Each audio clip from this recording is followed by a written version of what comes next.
ഇന്ന് പ്രത്യേകമായി സുവിശേഷ ഭാഗത്തു നിന്ന് നമുക്ക് നൽകുന്ന സന്ദേശം ദേവാലയ പ്രവേശന പെരുന്നാളിൻ്റെ പൊരുൾ. ഒന്നാമത്,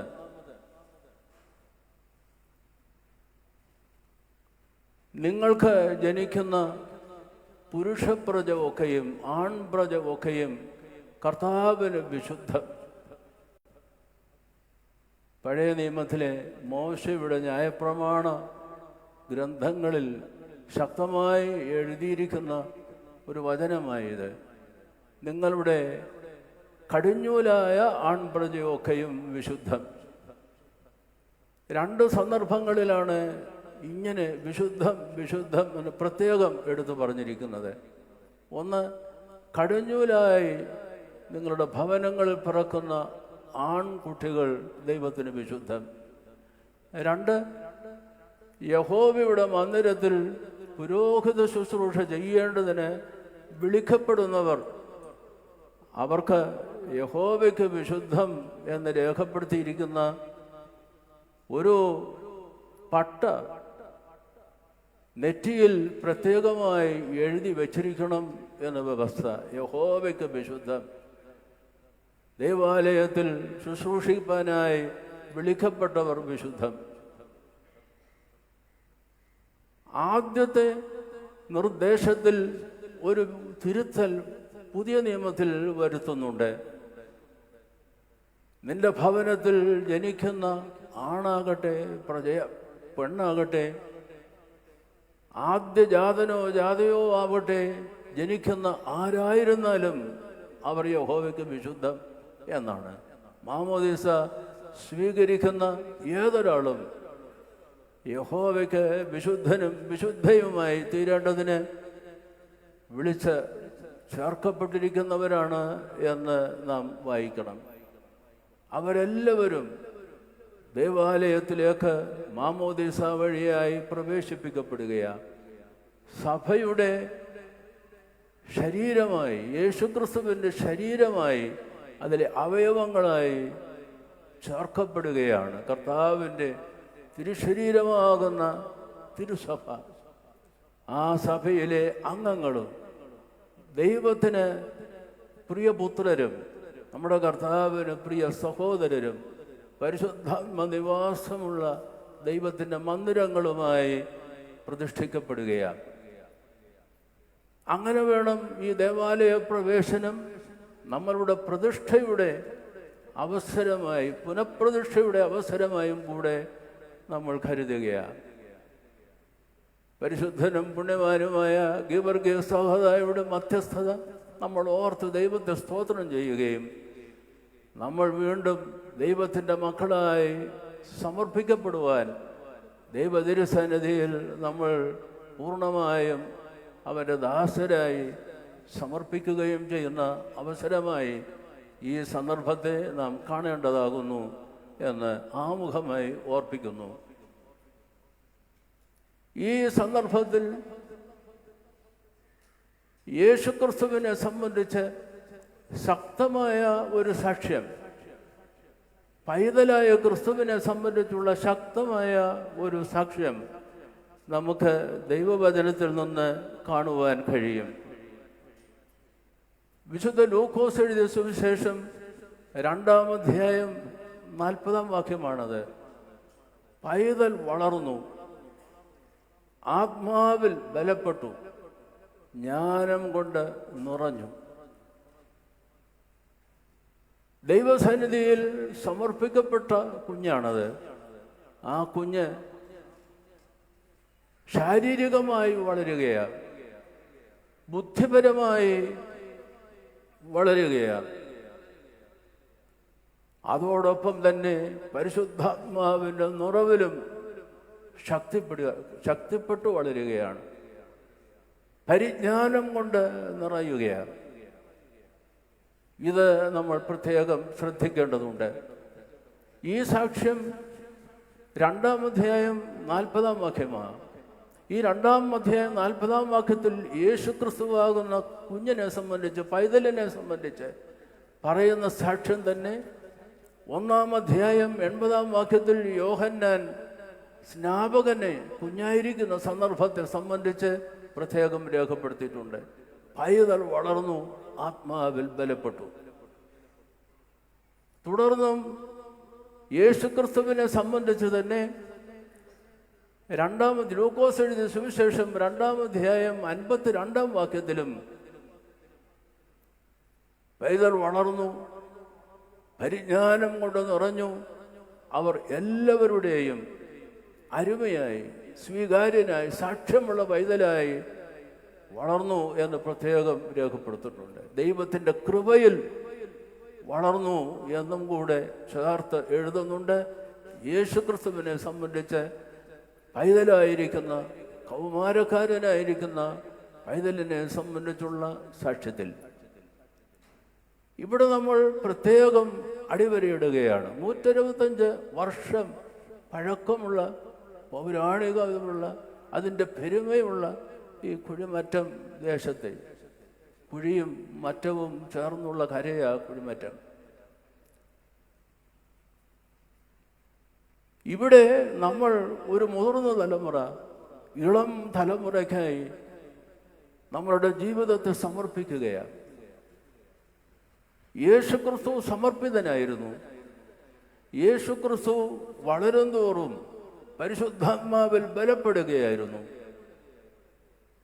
അതിന് പശ്ചാത്തലം മറിയമും വളർത്തപ്പനായ യോസേപ്പുമാണ്. ഭൗതികമായി നോക്കുമ്പോൾ പരിശുദ്ധാത്മാവ് കൊണ്ട് നിറഞ്ഞവളാണ് കന്യക മറിയം. പ്രത്യേകം എഴുതുകയാണ്. എലിസബത്തിനെ സംബന്ധിച്ചും പരിശുദ്ധാത്മ നിറവുള്ളവൾ. സഖറിയ പുരോഹിതനെ സംബന്ധിച്ച് അവൻ പരിശുദ്ധാത്മാവ് നിറഞ്ഞ് ഒരു സ്തുതി അർപ്പിക്കുന്നതായി കാണാൻ സാധിക്കും. ലൂക്കോസ് എഴുതിയ സുവിശേഷം 1-2 അധ്യായങ്ങളിൽ 2 കുടുംബങ്ങളും 2 മാതാപിതാക്കളും 2 പൈതങ്ങളും, അവരെ സംബന്ധിച്ചെല്ലാം നമ്മൾ നോക്കുമ്പോൾ ഈ ഒരു വലിയ സാക്ഷ്യം, പരിശുദ്ധാത്മ നിറവുള്ള കുടുംബങ്ങളിൽ പരിശുദ്ധാത്മ നിറവുള്ള 2 മക്കൾ പരിശുദ്ധാത്മാവിൽ ബലപ്പെട്ട് വളരുന്ന സന്ദർഭത്തിൽ അവർ പരിജ്ഞാനമുള്ളവരായി, കൃപയുള്ളവരായി മുതിർന്നു വളരുന്നതായി നമുക്ക് കാണാൻ സാധിക്കും. ഇതൊരു ചിത്രമാണ്. നമ്മൾ മുതിർന്ന തലമുറ ഇളം തലമുറയെ അങ്ങനെ വളർത്തിയെടുക്കുകയാണ്. ആ ഒരു വലിയ കർത്തവ്യം നമ്മൾ ഇന്ന് നിർവഹിക്കുന്നുണ്ടോ എന്ന് നോക്കേണ്ടതുണ്ട്. നമ്മുടെ ഭവനങ്ങളിൽ കുഞ്ഞുങ്ങൾക്ക് അങ്ങനെയുള്ള പരിശുദ്ധാത്മ നിറവ്, പരിശുദ്ധാത്മ വ്യാപാരമുള്ള, ദൈവ സാന്നിധ്യമുള്ള, ദൈവത്തിൻ്റെ കൃപയുള്ള ഒരു അന്തരീക്ഷത്തിൽ വളരുവാൻ നമ്മൾ അങ്ങനെ ഒരു സാഹചര്യം ഒരുക്കുന്നുണ്ടോ എന്ന് ചിന്തിക്കുവാൻ ഈ അവസരം നമ്മൾ വിനിയോഗിക്കുന്നത് നല്ലതാണ്. സുഷ എൻ്റെ സഹോദരി എന്ന് കരുതിക്കോളൂ. അവൾ ജോലിക്കാരിയാണ്.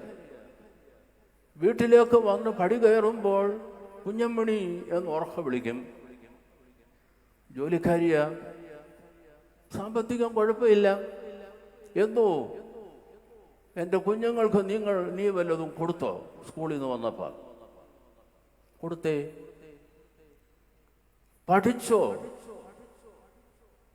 അത് നോക്ക്. 2 പേരും കുഞ്ഞുങ്ങൾ ടിവിയുടെ മുമ്പിലാണ്.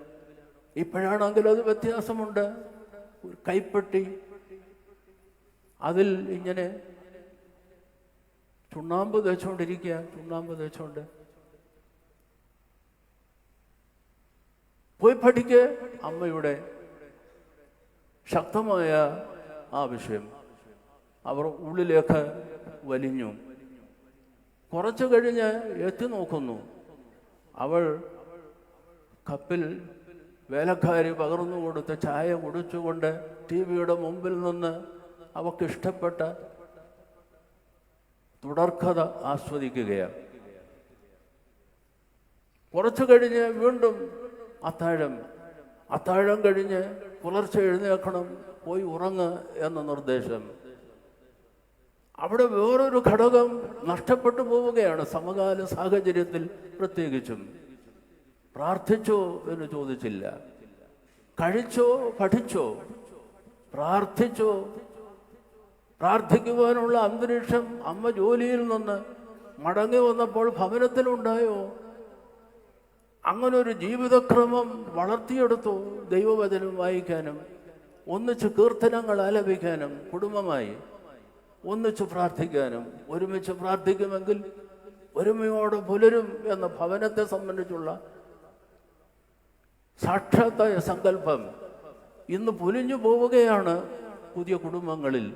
അല്ല, കുറച്ചായി എന്ന് പറയേണ്ടി വരുന്നു.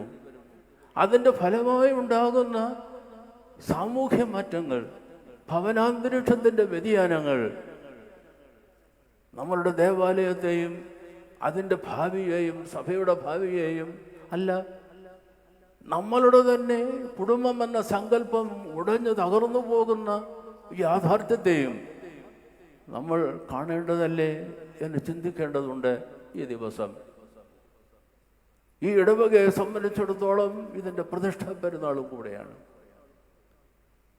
ഇതിൻ്റെ പെരുന്നാളാണ് ഈ ദേവാലയ പ്രവേശം. ദേവാലയത്തിൽ പ്രതിഷ്ഠിക്കുന്ന സന്ദർഭത്തിൽ കർത്താവിനെ പ്രതിഷ്ഠിക്കുന്ന ആ കുഞ്ഞ് എന്ന പോലെ തന്നെ ഇവിടെയും പ്രതിഷ്ഠിക്കപ്പെട്ട ഒരു സമൂഹമാണ്. ആ പുനഃപ്രതിഷ്ഠ നമ്മളുടെ ജീവിതത്തിൽ കൊണ്ടുവരുവാൻ നമ്മൾ പ്രതിജ്ഞാബദ്ധരാകുമ്പോൾ നമ്മളുടെ ഭവനങ്ങൾ നമ്മളുടെ സമർപ്പണം മുഖാന്തരമായി നമ്മളുടെ കുഞ്ഞുങ്ങൾ, ഭാവി തലമുറ അങ്ങനെ പുനഃസമർപ്പണത്തിലൂടെ വളരുവാൻ തക്കവണ്ണം ഭാഗമായോ? അങ്ങനെ പരുവപ്പെടുത്തിയെടുക്കുവാൻ പ്രത്യേകമായ ഒരു പരിശ്രമമുണ്ടായോ എന്ന് ആത്മപരിശോധന തീർച്ചയായും നിർബന്ധമായും ഉണ്ടാവേണ്ടതുണ്ട്. പൈതൽ വളർന്നു, ആത്മാവിൽ ബലപ്പെട്ടു, പരിശുദ്ധാത്മാവിൽ ബലപ്പെട്ടു.